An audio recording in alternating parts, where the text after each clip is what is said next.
Kia ora koutou, everyone. So I guess I would start off with my why. So why am I into heritage? Why have I chosen this as my career pathway? Well, I am heavily influenced by the pop culture of the 90s. For those of you who are too young for that, go home, YouTube Xena Warrior Princess and Hercules. It'll give you some good laughs. For me, this is kind of any program set in olden day times, but also, really full of adventure. So taking those two themes, I also have an incredible love of the backcountry. I love our huts. A lot of them are historic and have a story to tell. I love our tracks, right? Tramping tracks are generally not there just for the fun of climbing 1,000 metres. Well, some are, but generally they're not. They're old farm tracks, pastoral tracks. They could be pounamu pathways.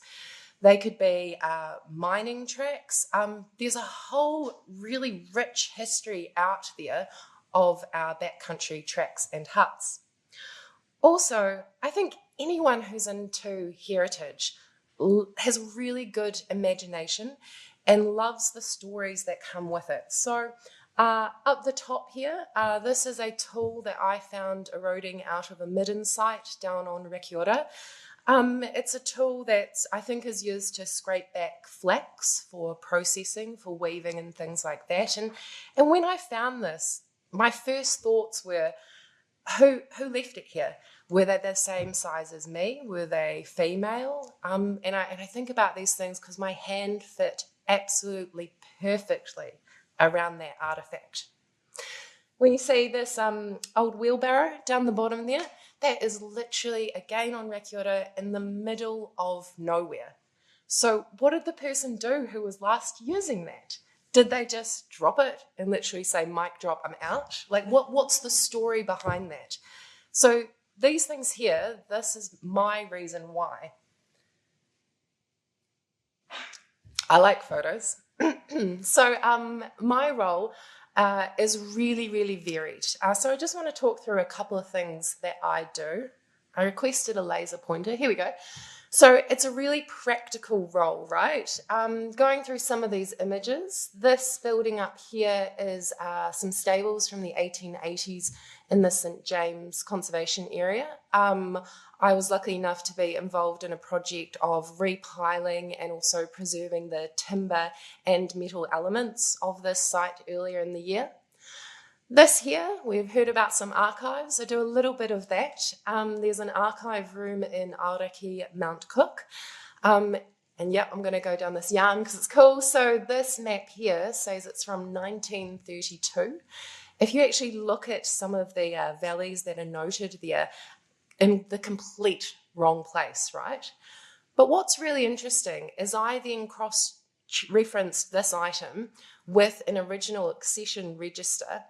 And so in 1932 for this map, the accession register said that it was found in an old rucksack on the Tasman Glacier in 1971.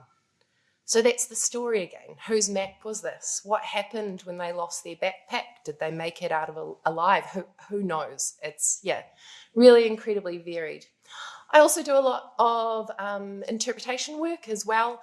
Around Christchurch, we've got Sign of the Pack course and Kaituna Quarry here, working on getting some interpretation to heritage interpretation so that visitors know what the story of these sites are. I get on the tools quite a bit, which is really cool. And there's a whole separate art form to making something, replacing something so it's structurally sound, but making it look old, right? I do a lot of metal preserving. This is the Armstrong disappearing gun on Rapapa out in the bay here. This is a sawmilling site on Stewart Island. I've been lucky enough to monitor excavation sites on public conservation land. I have dug more drains than what I can count on heritage tracks. This is an old tramway here. Again, we've got some sluicing, mining machinery here that I would go in and maintain once a year. recording archaeological midden sites, not always in the most easy to reach places. I do a bit of stonework, and also I work a lot with volunteers, which is really cool. And I've been lucky enough to do some recording of our Māori rock art also.